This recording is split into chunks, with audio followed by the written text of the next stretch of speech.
Welcome to the Cold Case Christianity broadcast, the only Christian case-making program hosted by a cold case homicide detective. J. Warner Wallace has been investigating cold case murders in Los Angeles County for over a decade. His work has been featured on Fox News, Court TV, and Dateline. For more information about Jim's work and the case for Christianity, please visit coldcasechristianity.com. Now, here's your host, J. Warner Wallace. Welcome back to Cold Case Christianity. I'm J. Warner Wallace. Today I want to talk about one of my favorite objections to Christianity. And we're doing, as you know, our continuing series on quick shots. And quick shots are simply these rhetorically powerful, hopefully, short answers, usually about a paragraph each, that you can give when somebody offers an objection that really seems to stump you. And you're wondering, how do I respond to that? How do I keep this conversation going if, in fact, I can't overcome this simple objection? Well, quick shots are really designed to help you overcome the simple objection. As we've said it so many times, they are available at our website, coldcasechristianity.com. You'll see in the toolbar on the top an app menu bar. Hit that and download our app. It's got lots of resources. We update it 3 times a week. We put new quick shots on it every single week. So we'll have probably 50 of these before we're done. But in this episode 5, or season 5 rather, of Cold Case Christianity, we'll probably cover at least 25 of these. And so my hope is that these are helpful to you. And at the website, we've got a way for you to download those and keep those. And that's one thing we try to do. The website now has thousands of pages of information, articles, all of which hopefully are concise, are downloadable. You can keep all of them. You can print all of them.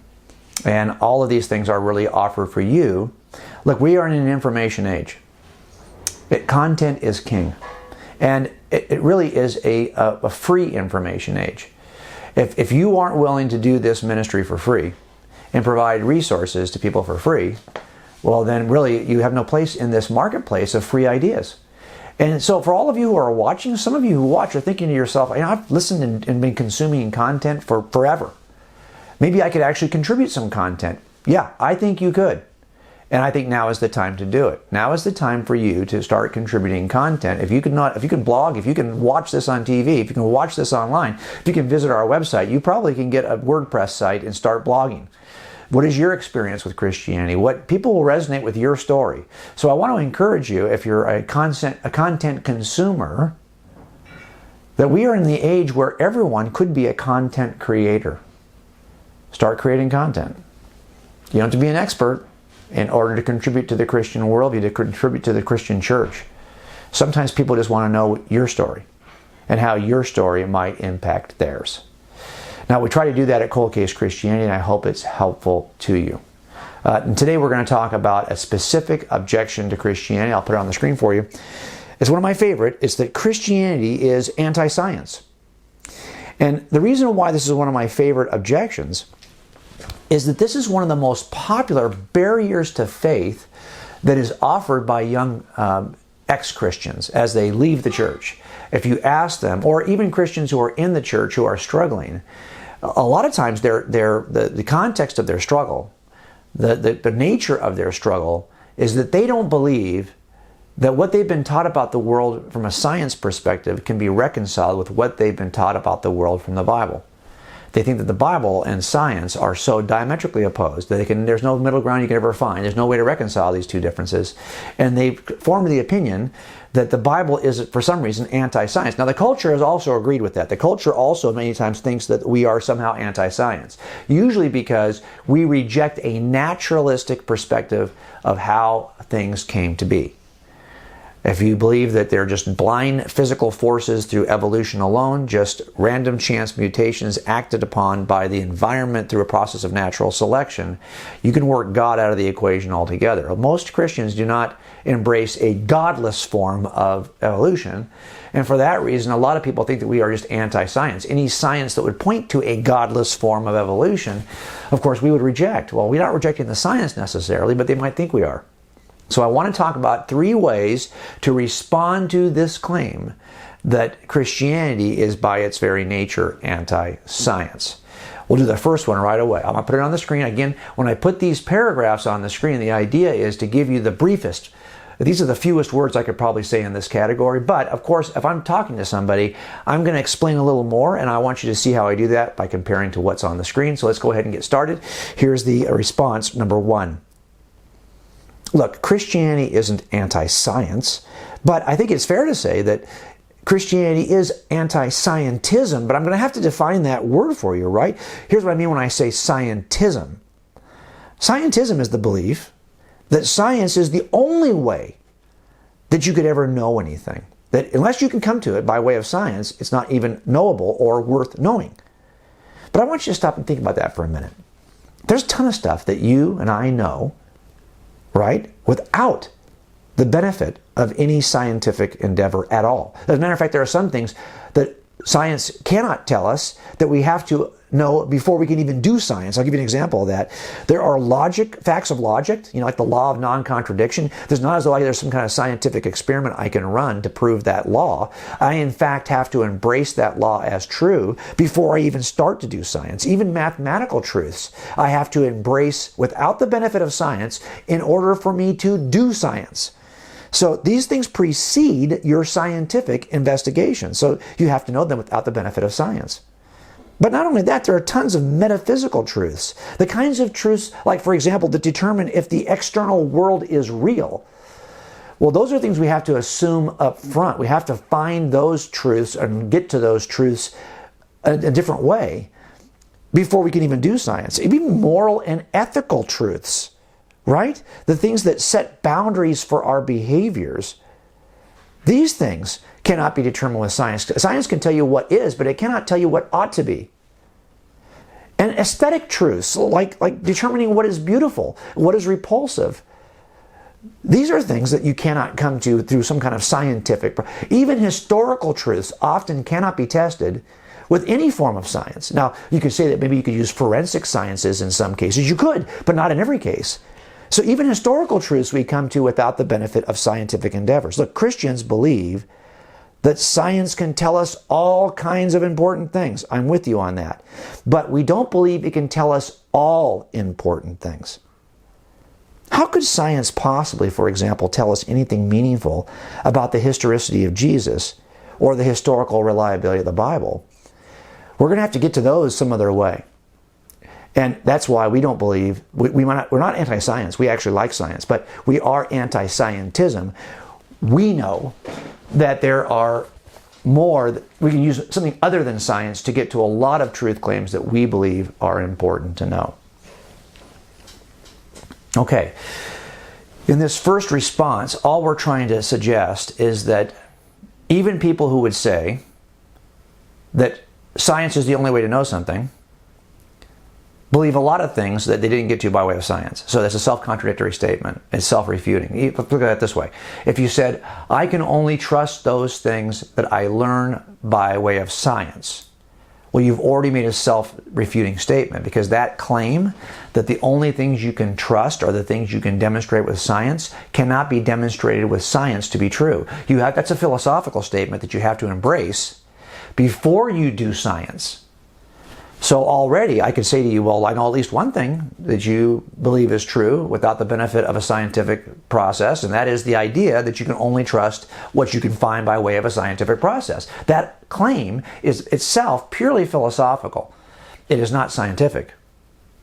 So I think we have to help people see that by their very nature, some things they already embrace. They already are in our camp for a lot of things. Help them to see that. Let's take a break. When we come back, I'm going to give you another way to respond to this notion, this claim that Christianity is somehow anti-science.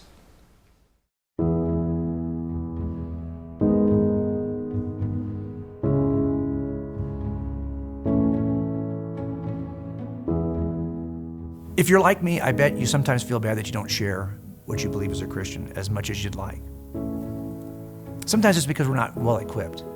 When I ask people why they don't share, some of these folks have even gone through, some of us have all taken classes in evangelism. I know I did as a new believer. You probably did too. Yet we still don't find ourselves sharing like we should, right? It turns out if you ask people, why don't you share even though you've been trained to do so, it usually comes down to some sense of fear, that I'm going to be caught flat-footed. I'm not quite sure what I would say if they ask a question. I don't want to look stupid. I hear these kinds of responses all the time when it comes to why people won't share what they believe as Christians. And I get that. I certainly have been there. That's why it's important for us to begin a process of training to get ready to make the case for what we believe. You'll be surprised at how much it'll help you and encourage you to actually start to make the case. I started by just mastering a simple idea. I believe, as a police officer, that there are objective, transcendent moral truths, and that these truths are obligations between persons. I think you have to have certain justifications before you can do certain things. Where do those ideas come from? Am I the source of those? Well, if that's the case, then if you disagree with me, there's nobody to arbitrate between us. So clearly those moral truths can't come from individuals. Do they come from people groups? Well, if that's the case, we can't argue if a different people group has a different set of moral truth claims. No, there's got to be something bigger than people groups. Is it nations? Well, if that's the case, why would we say that what Germany was doing in World War II was wrong? It can't be wrong. If the nation itself gets to decide if it's right, there's something that even transcends nations. If there's a Star Trek universe, there's something that transcends planets. There are some things you shouldn't do to Klingons or Romulans. Now, think about that for a second. If there's a source of moral law that transcends the entire universe, and if we know that all moral truth claims are actually obligations between persons, who is the objective, transcendent, moral person that is the source of the laws in the universe? When I started to think about that and kind of practice that in my head, it started to be something I would talk about with my friends who weren't believers. There's a set of disciplines that I can teach you that detectives actually use every day to investigate truth claims and then communicate them to juries that I think will help you be a better evangelist, a better Christian case maker, to live a more robust Christian life that'll move you from a blind faith to a forensic faith.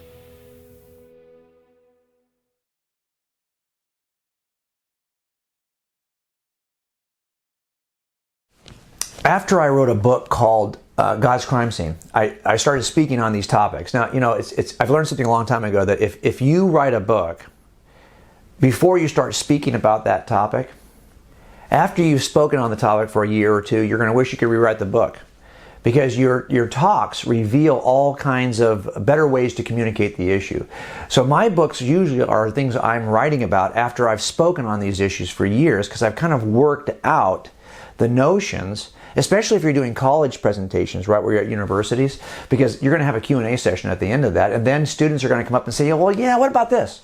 What about that? And then you start to refine your thinking, refine your communication on how you would talk about these things, because you've already encountered all the different forms of pushback you're going to receive. So I wrote God's Crime Scene after I'd been speaking on a number of these topics for years. But afterwards, as I spoke more and more on several of the chapters from God's Crime Scene, by the way, God's Crime Scene is simply a way of looking at the universe as though it's a crime scene, and asking the question, can I explain everything that's in the crime scene with a cause that is purely naturalistic? It's a simple idea. Can I explain everything in the room of a death scene by staying in the room? If I can, it's not a murder. If he's by himself in the room and it's a gunshot wound, but it's his gun, there's only one gunshot wound that he could account for himself. It's probably a suicide. If on the other hand, that's not his gun and I've got bloody footprints leading out of the room, now the cause of what's in the room is better explained outside the room. Now I've got a murder. Now ask yourself the question, can you explain everything that's in the room of the universe by staying in the room? If so, you've got to use space, time, matter, physics, and chemistry. If you can't stay in the room with just those things, space, time, matter, physics, and chemistry, if you have to go outside of space, time, matter, physics, and chemistry, you're now into something extra natural. If the best explanation for the stuff in the room of the universe is a cause outside the room of the universe, what's that? And I think we got evidence for God. So as I look at this, it's really about trying to figure out what is the most reasonable inference from evidence. As I started talking about that, I realized that the difference between the way we're doing science today and the way we did science 200 years ago, one key shift has taken place. This next response to the objection that Christianity is anti-science it really capitalizes on that shift. So let's go ahead and give you the response, and then I'll describe why it's so different. Here we go. Okay, Christianity, I don't believe it is anti-science. I think we can demonstrate that Christianity is not anti-science. In fact, some of the most famous scientists in the history of science, okay, were in fact believers, Christians. Johannes Kepler, René Descartes, Blaise Pascal, Isaac Newton, Max Planck. These are all folks who were believers, and they were still doing science. They did not believe that there was it was irreconcilable, that there was no way to reconcile their Christian beliefs with their scientific endeavors. Now, you might argue, well, yeah, but Jim, those are all people who are pre-enlightenment. You know, once we realized there was no God, there's nobody left out here now who's doing science who believes in God. Actually, there are. There are a lot of current, accomplished, noted, peer-reviewed scientists who are still Christ followers. John Polkinghorne, Francis Collins, Michael Behe. These are people who are scientists who aren't afraid to overcome the shift. Here's what I mean by the shift. These scientists aren't afraid to ask all the classic investigative questions. The what question, the when question, where, how, why, and guess what? The last one, the who question. Many modern scientists really have shifted away from asking all of those questions. They now refuse to ask the who question. They'll ask all the others, but they will not ask a who question. Even when, by the way, the best scientific evidence, even when the facts, the results of their studies, the results of their experiments really best are explained by a who, they will never ask a who question. They will simply say, well, it can't be a who, so they'll default to a what. They refuse to ask that who question. Even when they find like evidence of information in DNA, which historically, there's never been a time in the history of science or the history of the universe in which information did not come from intelligence. If there is, point me to it, because you will not find that you can get information from physics, from the laws of physics, from space-time, matter, physics, and chemistry will not give you information. Information comes from free agency, from mind, from intelligence. But even when it points to that, okay, it points to an intelligent who, they still won't ask the who question. They refuse to even acknowledge the possibility of a divine who. Look, Christianity isn't opposed to science, just to scientists who refuse to ask all the questions. Why wouldn't it, by the way, why wouldn't scientists be willing to ask the who question? Now you'll see here what we're trying to do in all of these responses, these quick shot responses, is give you questions that you can ask in return, right? So you'll see that all of our responses in these categories usually end with us asking a question that we hope that our questioner will consider. And the shift that I think has happened here, and I kind of realized it as I was doing these talks around the country, is that yes, we are willing. Every investigation involves those classic questions. That's true also of homicide investigations, but I say it all the time. If I did a homicide investigation, I asked the what, when, why, where, and how questions, but I refuse to ask a who question, no one goes to jail. In the end, I have to be willing to ask the who question. Who did it? I can know everything there is to know about what happened, when it happened, where it happened, how it happened, why it happened, but until I ask who did it, no one goes to jail. Same thing happens here. Why? Look, in the end, when people were still willing to ask the who question, those Christian scientists who were happening to be Christian, believed that what they were examining was the way in which God interacts in the world. The way in which God acts in the world was discovered with science. But now we've simply removed the who. We're trying to figure out how forces alone can accomplish all of these things. Scientists who ask the who question are not going to jump to a who if a what is more appropriate. But when they've got evidence of a who, they allow themselves to ask the who question. You could still do science. And I think a much fairer, much more robust version of science, because you're going to ask the one question all those folks won't ask anymore. It's a who question. And science can help you to discover who the who is. That being said, let's take a break. We'll come back and I'll give you a third way to respond to this objection that somehow Christianity is anti-science. Connect with Cold Case Christianity on social media. Visit the Cold Case Christianity homepage and click the social media icons on the top right toolbar. Jim is active on Facebook and Twitter, posting the best apologetics articles from over 250 Christian blogs around the country. You'll also find links to Jim's Instagram, Pinterest, and Google Plus accounts, along with a link to the Cold Case Christianity YouTube page. Stay connected with Cold Case Christianity and become a better Christian case maker.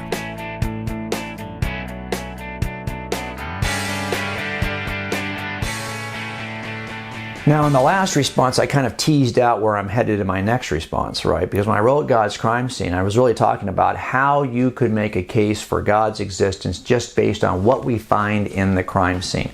That is so important because I was not somebody, as a non-Christian, who would have listened to your case from God with purely just arguments that you might offer. You know, where you're offering, the teleological argument, the axiological argument, the cosmological argument. I wanted to know, well, yeah, but what data is in the crime scene that I can reasonably infer that the suspect involved here is God? That's what I need to know. I just need to know what is the data that you're using that would point me to God as the most reasonable inference. And I did not, by the way, want you to dip into your Holy Scripture, because everyone's got Holy Scripture. Everyone's got something. That's not authoritative for me as a non-believer. I wanted to be able to make the case. So in God's Crime Scene, I don't use any scripture to make the case for God's existence. I just use 8 attributes of the universe. And we ask the question, what in the world could account for all 8 of those attributes of the universe? That's what we're trying to do here. So the third response I'm going to offer today really stands on the shoulders of that kind of thinking. All right, so let's get after it. I'll put it on the screen for you. I don't think that science and Christianity are at odds with one another at all. In fact, I would argue that science can help us make a case for the God of the Bible. Here's what I mean. Look, science tells us, now, that everything in the universe came into existence from nothing. That's right. In other words, all space, time, and matter leapt into existence from nothing. You mean there was a void in which the universe... No. The void is space. That's something. That's not nothing. The science argues that everything in the universe, all space, time, and matter, came into existence from nothing. What's nothing, Jim? Well, it's what Aristotle said rocks think about. Nothing. That's what was... It's from nothing that the entire universe leapt. In other words, what that means is that all space, time, and matter came into existence and was caused by something that could not be itself spatial, temporal, or material, right? Because that stuff didn't exist. It wasn't available. It cannot create itself. Wait a minute. So you're telling me that all of this was created by something powerful, that's non-spatial, that's non-temporal, and non-material. Okay. Well, guess what? Science also tells us that our DNA, your genetic code, contains information, genetic information. And we know from science that you can't get that kind of information from physics and chemistry.